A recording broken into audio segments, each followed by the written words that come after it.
Welcome to a new edition of the Famous Interviews with Joe Dimino. On this episode, we talk with entrepreneur and mastermind of masterminds, Parker Harris. By the time he was 17 years old, he started his first company, became a board member for multiple nonprofits, and was also recruited by the President of the United States to speak at leadership conferences across the country. He started a mastermind modeled after Benjamin Franklin that over time became his business and mission. Today, he leads Junto Global, which has served thousands of entrepreneurs to connect with like-minded peers and build their relationships, health, and business they deeply desire. Enjoy this interview. Hey, thanks for taking a minute. It's great to meet you. I appreciate it. You're welcome. Looking forward to diving in with you. You know, we've all gone through this pandemic the last 3 years, and it's played on all of us in its own unique way. And I'm curious how you survived that time period and how it's changed the way that you live your life and conduct business now that things are opening up more.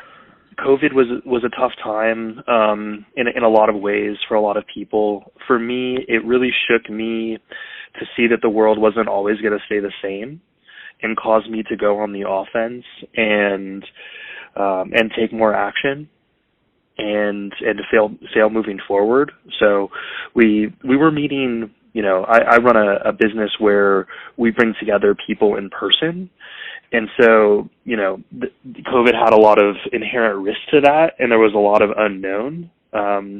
So we moved to virtual, and it ended up unlocking a lot of growth for us as, you know, people that were in cities and had a lot of existing networks started to move into the suburbs of Boise or, you know, different places throughout the United States. And they were looking for the type of connection that we create. So the way I think about it is it kind of exacerbated the pain that we solve and killed a lot of the substitutes. And then I think for me personally, it caused me to slow down and reset, for the lack of a better word, you know, where I was spending my time, and created, you know, more opportunities for me to connect with nature and to have fun in ways that I wasn't exploring before. So let's understand more clearly what you do for a living. And I'm going to put you in front of a bunch of grade school kids at a career day, let's say second, third graders. And one of the kids looks up and asks you, what do you do for a living? How do you answer that child? Yeah, we bring together individuals to have roundtable conversations around the things that matter most to them. When you were in grade school, what did you want to be when you grew up? What was your dream? I think it evolved over time. My first passion was actually like civic engagement and politics. So I had aspirations to be, to be president or to be an elected official. And over time, those evolved to be more entrepreneurial. Are you happy with how everything turned out? Happy. I mean, yeah. I mean, I couldn't have expected that this is where I would be spending my time and where I find my passion, where I ended up finding my passion. It was definitely not like a linear journey or a direct road, but yeah, I'm incredibly grateful and learning to, school is such an interesting thing because it's like the goal is to get 100%, you know, the goal is perfection in a way, where entrepreneurship and even life is about learning from failure and like learning lessons that way. So I think it's caused me to have to like reprogram my brain and my subconscious and even how I judge myself. Let's get a better point of origin here. Let's go back in your life. Tell me where you were born and raised and how these seeds of being an entrepreneur and being in business and how did all this grow into who you are today? Yeah, so I appreciate the question. I was born in San Diego to two like middle class parents who both worked, and you know, entrepreneurship wasn't as hot of a topic back in the 90s or early 90s. But for me, there were things that I wanted that my parents made clear that I needed to earn, and so I had to find ways to add value to the people around me, my neighbors. So I started mowing lawns and washing cars, and then I got my first, started working when I was pretty young, 14, 15, and working, 20 to 30 hours a week through high school. And and it led, to some cool opportunities. So I think I learned to enjoy adding value to other people, and even like that, the whole like customer service experience of just helping people out. Like it felt good to me. So who's consistently been someone that's like been a role model and driven you in life, like a hero, so to speak? I think it's evolved. I don't think I can say it's like one person. I had a really good father who taught me about, honesty and to treat people with respect and to be caring. He wasn't someone that was really driven business wise or career wise. And so I started seeking out mentors and role models at a young age. And I continued to do that for a long period of my life. And it was interesting. One of my first, mentors or role models was an attorney, like a business lawyer that was my godmother's brother. And he was really good to me and helped me in school and, took me to baseball games and things like that. And it made me, I saw a lot of attorneys around me that were making good money. And so I thought I wanted to be an attorney at one point. And he was, thankfully he was like, you don't want to be a lawyer. You want to be the one that hires a lawyer. So I think it caused me to evolve, and I ended up starting my first business when I was 17, which was like a more of a health nutrition business. We were buying supplements wholesale and selling them online and in person, and it I really value health and over time I found different mentors and frankly I think I was a little too much interested in what other people thought and took those mentors' words as gold or written in stone versus learning to listen to myself. And so that's been a journey that I've started to go on the last several years. So every day we wake up, we have all these motivators, these things that help us achieve and to get to where we want to go. What is that for you every day? What is it that motivates you and that helps you get through what you want to do? I think the saddest thing in life is wasted talent. And I almost became a wasted talent myself through part of my journey. And so I really like to support people or around what's authentically relevant to them is the way that I think about it, really understanding their goals and their why, and then connecting them to peers and mentors and resources and experiences that are relevant to them. So that's what really drives me. So if you can meet anybody alive on the planet right now and have some time with them, who would it be? I haven't thought about that. When I look back, the person that I met that really struck me was Mother Teresa. Let me think about your question of who I'd want to meet in the world that's more forward-looking. I'll say Jerry Rice. I'm a big fan of Jerry Rice, the football player that has the most records. He was a Division III athlete and an underdog and just worked really hard, and I think has a great mindset. I think if I had an hour or so, I might think of someone differently, but he's someone I always looked up to when I was younger.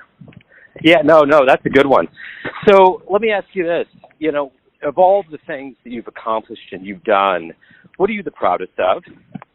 I think it's changed. I got married last year, and that is a relationship that I really value, and it causes me to grow a lot. And as I get older and see just how challenging relationships are, to be in a relation, my wife and I have been together for 10 years now.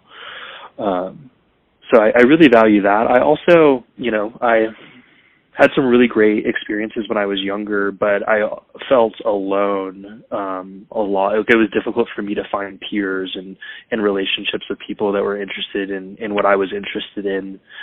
And it led me into a dark place, and I failed a lot and made a lot of mistakes, and being able to overcome those and create opportunities and let go of habits and trauma and excuses that were holding me back is something that allows me to realize that I can always keep going and that I'm capable and worthy to continue to overcome challenges and become who I want to be. So if you were to have a drink tonight and run into a much younger version of yourself, and you could give that version of you a piece of advice based on the wisdom that you've gained throughout your life up to this point, what would you tell that young version? It's a great question. I think I would tell them to not, like, it's kind of this, the wording would be like not trying so hard or not being so like attached. I think there's a paradox around it of like really striving, but also, again, learning to listen to yourself and connect with yourself and do things, do things for the right reason versus the perception of other people. I think I'm still learning to articulate that paradox, if you will, between pushing forward and wanting to, striving for success and evolving and seeking wisdom, but not trying so hard so that it's almost like it comes from a place of fakeness. So what's been one of the best fan letters, client responses, so to speak, you've ever gotten in your life? So our business is really focused on entrepreneurs that want to grow their businesses. And there's been a number of entrepreneurs that we've really been able to move the needle for business-wise. People coming in with companies that are doing a few $100,000 and getting them to several million and getting them to be in the position of the business that they really want to be in versus being a slave to their business.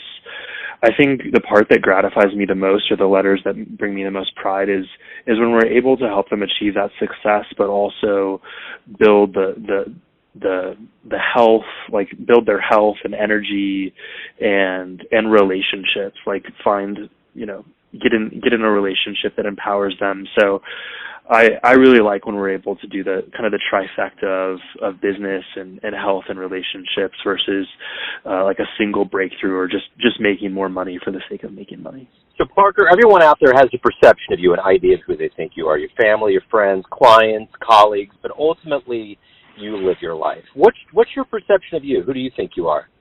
I always joke with my wife that she's the beauty and I'm the beast.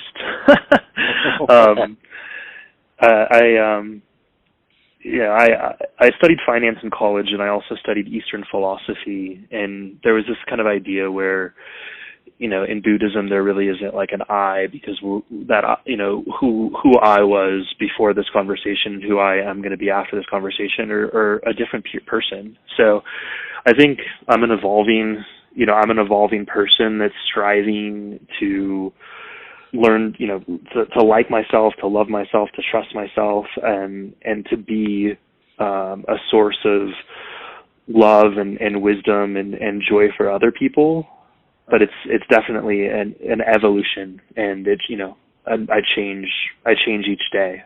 So I think I'm learning to hear myself, like my own voice, or even that awareness of who's listening,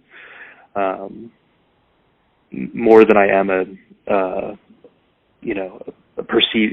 perceiving myself or judging myself in a single way. So Parker, if anyone out there wants to learn more about you, anything revolving around your world, where is the best place for them to go? Yeah, social media. I'm active on LinkedIn and Instagram, or our website also has some information.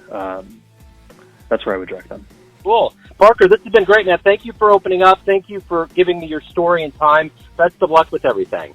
I appreciate it, Joe. Best of luck to you. It's cool to see your paradox between this type of interview and capture, and also doing the music. Thanks for tuning into another famous interview with Joe Dimino, where we cover the world of art, literature, business, spirituality, music, and more from around the globe. If you want to hear more interviews, visit the Famous Interviews with Joe Dimino channel on YouTube. You can also find us on Spotify and Apple Podcasts. Thanks again for listening, and until next time.